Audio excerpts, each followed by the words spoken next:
नमस्कार दोस्तों। जैसा कि आप लोग जानते हैं, मैं अशोकानंद आप लोगों के समक्ष कई वास्तविकता के धरातल पे खरा उतरने वाला वीडियो लेकर प्रस्तुत हुआ हूँ। आज भी मैं आप लोगों के समक्ष एक नवीन वीडियो लेकर प्रस्तुत हूँ, जिसका शीर्षक है साहित्यिक जीवन दुखदाई क्यों होता है। अब चलिए इसे हम लोग समझने की कोशिश करते हैं। दरअसल साहित्यिक जीवन में जो एकांत है, अगर वो एकांत में निजी संवेदनशीलता है तो व्यक्तिगत तौर पे साहित्य में इतना सामर्थ्य, पुरुषार्थ या पराक्रम या इतनी योग्यता होती है कि वो उस मनुष्य को कभी दुखी होने ही नहीं देती। जो साहित्य के सानिध्य में रहता है उसकी व्यक्तिगत समस्याएं नहीं होती है, लेकिन चूंकि साहित्य औषधि की तरह कार्य करते हैं। विवेकानंद ने एक बार कहा है द सीक्रेट ऑफ वर्क्स के अंतर्गत कि अगर संसार के हर एक जगह को अस्पताल में बदल दिया जाए तब भी दुखों का अंत नहीं हो सकता है। दरअसल दुखों का अंत करने के लिए उसके मानसिक दुखों, कष्टों का अंत होना आवश्यक है। तो जो साहित्य के सानिध्य में रहते हैं, ऐसे बहुत कम लोग होते हैं, लेकिन जो साहित्य के सानिध्य में रहते हैं वो दुखी हो ही नहीं सकते। वो नकारात्मक पक्ष में भी सकारात्मक पहलू देख ही लेते हैं। मसलन एक व्यक्ति ने जब उनकी मदद किए तो बदले में उन्होंने रफ लैंग्वेज में कहा, ठीक है ज्यादा अंग्रेजी मत छाट। तो इससे पता चलता है कि वो जिस माहौल में रह रहा है उसी माहौल में इनडायरेक्टली वो तारीफ कर रहा है आपकी। तो अगर कोई कमेंट करता है, अब्यूजिंग वर्ड का यूज करता है, कोई रफ लैंग्वेज का यूज करता है, तो इस पे एक वीडियो भी बनाई गई है हमारे द्वारा, जिसका शीर्षक है टिमिडिटी। ऐसे करके आप देख लीजिएगा। Abusing is equal to unqualified praise. कुछ ही दिन पहले एक व्यक्ति ने जब हमारे एक वीडियो पे टिप्पणी स्वरूप लोल लिखा, LOL, तो हमारे द्वारा जब जवाब दिया गया lol is equal to legend of language, L for legend, O for of, L for language, legend of language. तो वो पजल रह गई और उसके नीचे लिखा गया कमेंट और abusing words is equal to the unqualified praise.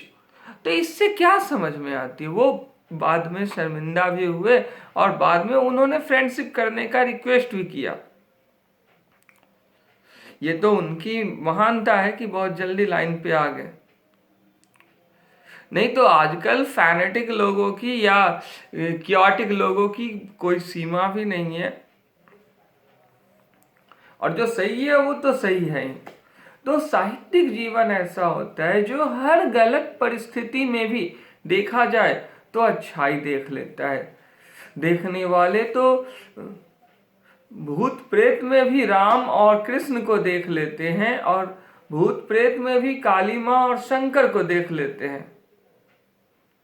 तो जो अच्छे देखने वाले हैं वो तो पत्थरों में से भी मोती चुन लेंगे, लेकिन जो मालूम ही नहीं है जिन्हें कि ये मोती भी होता है, वो तो मोती को भी पत्थर समझ करके उसके साथ मिसबिहेव करेंगे। तो ये होता है, ये आम बात है।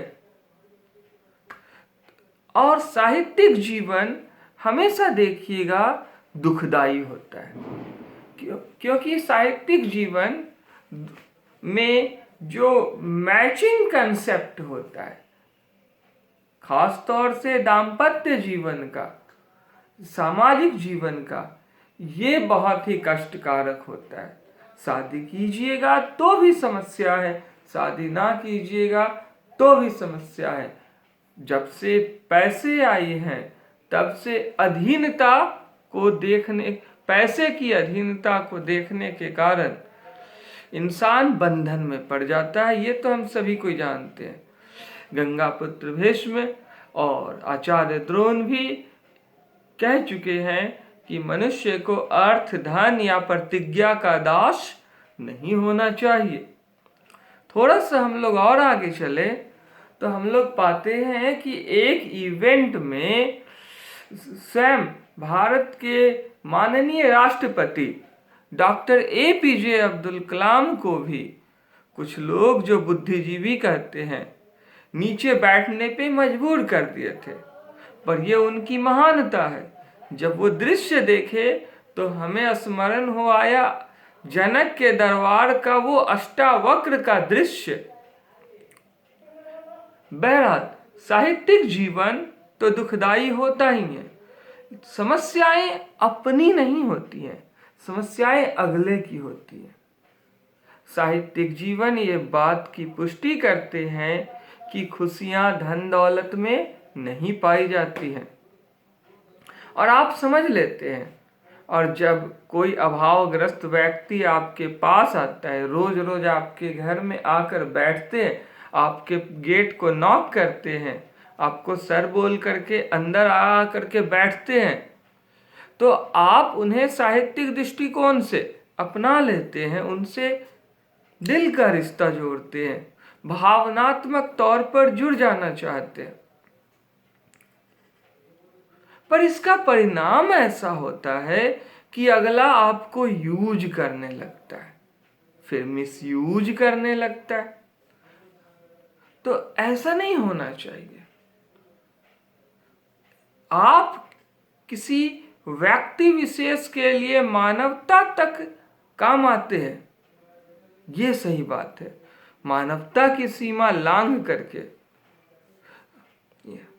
उसका हनन करने कोई लगे तो वहां पर आप काम आएंगे तो आप घाटे में नहीं रहेंगे, आपका चारित्रिक पतन होगा ही होगा।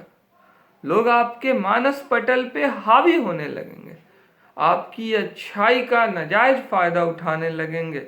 लोग इस बात को समझिए कि वो जानते हैं कि आपसे गलत काम होगा ही नहीं, आप उसका कुछ भी अहित नहीं कर सकते, तो वो इस नब्ज को पकड़ करके ब्लैकमेलिंग शुरू कर देते हैं। ऐसे कई लोग हैं समाज में, कई एक के साथ हो रहे होंगे। अब थोड़ा सा हम लोग आगे चलते हैं, तो जब आप उन्हें किसी काबिल बना देते हैं, उन्हें योग्यता प्रदान करते हैं, तो आप तो जान रहे हैं कि मुद्रा में नहीं, वस्तुओं में नहीं, वास्तविक खुशी संतुष्टि में होती है, आत्मिक संतुष्टि में होती है। ये बात आप भली भांति जान रहे हैं कि आत्मिक संतुष्टि बेहद मायने रखती है। अगर आपको दौलत विरासत में नहीं मिली है और अगर आपने गलत तरीके से दौलत नहीं कमाई है, तो आप मेरी बात से 100% सहमति जताएंगे। और अगर आप में बौद्धिक चेतना का ज्ञान हो गया है तो। लेकिन इसके ठीक विपरीत, जो बौद्धिक चेतना का ज्ञान का अवलंबन नहीं लिए हुए, जो ऐसे नाव हैं जिनकी कोई दिशा नहीं, कोई पतवार नहीं, हवाएं जहां ले जाए वहां बह जाएंगे, फैशन की बहाव में बहने वाले, वो शायद मेरी बातों से सहमत ना हो तो कोई बात नहीं। थोड़ा सा आगे चलते हैं हम लोग, तो साहित्यिक जीवन में देखने के अलग मायने होते हैं। हम लोगों को जहां तक हो सके, संभव जहां तक हो, प्रकृति का सहारा लेना चाहिए। इलाज से परहेज अच्छा, ये एक साहित्यिक व्यक्ति सोचेगा। लेकिन जो साहित्यिक नहीं है, जो रियलिस्टिक है, वो सोचेगा कि बुखार हुआ चलो दवाई लेते हैं, खांसी हुआ चलो दवाई लेते हैं, मतलब कुछ भी हुआ दवाई लेते हैं, दवाई लेते हैं। पानी मत छुओ ठंड लग जाएगी, मिट्टी में मत खेलो इन्फेक्शन हो जाएगा।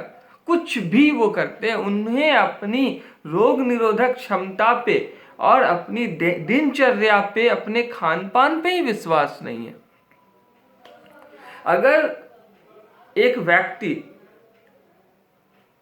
आज का व्यक्ति जो अड़ोस पड़ोस को देख करके मैगी खाने का लत लगा लिया है, तो फास्ट फूड खाते हैं, कोई भी चीज junk food I mean to say खाते हैं, या बाजार का खान पान कर लेते हैं, तो जाहिर सी बात है कि उनके स्वास्थ्य, चॉकलेट अधिक खाते हैं तो उनके दांतों में सड़न या उनके बॉडी में इनडाइजेशन की समस्या होगी ही होगी। चाट वगैरह खाते हैं तो इनडाइजेशन की समस्या होगी ही होगी। तला भुना अधिक खाते हैं, इनडाइजेशन की समस्या होगी ही होगी। तो एक साहित्यिक व्यक्ति जब इसका विरोध करते हैं तो स्वतः परिणाम सामने आते हैं कि कुछ भी वो बोल सकते, जहां मुर्गी नहीं उड़ रहे वहां अंडे उड़ रहे हैं। आप उन्हें रोक रहे खाने से, और आप उन्हें रोक नहीं सकते, वो आपकी बात नहीं मानेंगे। आप उन्हें पढ़ने को कहिए, सोशल नेटवर्किंग साइट्स पे वो ज़्यादा ध्यान देंगे, और ख़ासतौर से उन सारी चीज़ों पे कि आज वो गहना ली है, आज वो साड़ी ली है, आज वो कार ली है, इस सीरियल में ये हो रहा है, उस सीरियल में वो हो रहा है, इस तरह की बातें वो बहुत ज़्यादा करते हैं। और जो साहित्यिक आदमी है वो जानता है कि अगर कोई व्यक्ति कर्म करता है तो वो दुखी होगा ही। लाभ हानि के दृष्टिकोण से जहाँ कर्म होगा वो दृष्टिकोण हमेशा दुखद होगा ही, सुख दुख उसमें आएंगे ही जाएंगे ही। इनका स्वास्थ्य खराब होना ही है, और दुनिया की कोई दवाई इनको सही नहीं कर सकती है। जो व्यक्ति गुस्सा करते हो, कलह करते हो, बात बात पे अगर कोई बात बुरी लगती हो, किसी से टेंशन आता हो, उसकी गहराई में उतर कर उसकी जड़ों तक नहीं जाते हो, तो वो पैसे को अहमियत देंगे ही देंगे।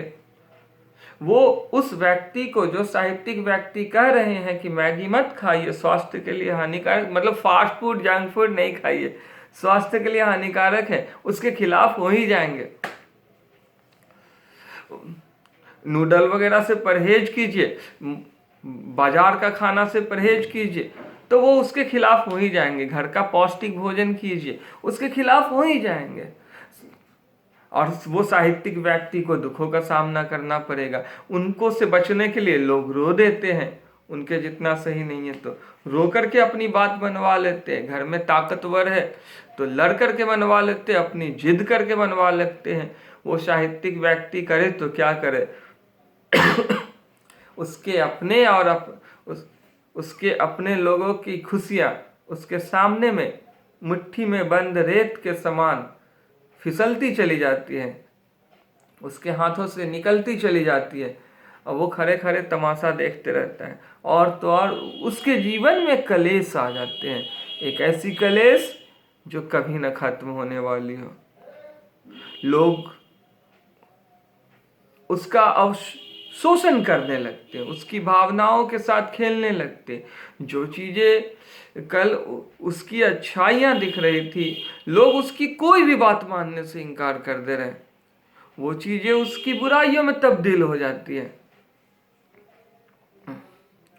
अगर आप में से कोई ऐसा कर रहे हो तो प्लीज उस साहित्यिक व्यक्ति को पलकों पे बिठा कर रखिए। वो धन से श्रेष्ठ है, वो बल से श्रेष्ठ है, और आपके और समाज के हित के लिए है। इतिहास कभी भी बदल सकते हैं, और परीक्षा की उसकी घड़ी है। इस घड़ी में उस साहित्यिक व्यक्ति के इस घड़ी में उसका साथ बिल्कुल नहीं छोड़े। वैसे तो कहा जाता है कि बुरे वक्त में अपना साया अर्थात धर्मपत्नी भी साथ छोड़ देती है, लेकिन आप लोगों से रिक्वेस्ट है कि अगर आपके पतिदेव या आपकी पत्नी ऐसी हो तो उन्हें पैसे के दृष्टिकोण से, क्योंकि वो पैसे से बहुत ऊपर उठ चुका है, बाहुबल के दृष्टिकोण से, सामाजिक दृष्टिकोण से ना देखें। साहित्यिक दृष्टिकोण श्रेष्ठ होता है, वो वर्तमान ही नहीं भविष्य भी संभाल देता है। वो मंत्र के समान जाप करने योग्य है, पवित्र है, उसकी वाणी देव तुल्य वाणी है, और ऐसे लोग ही देव स्वरूप है।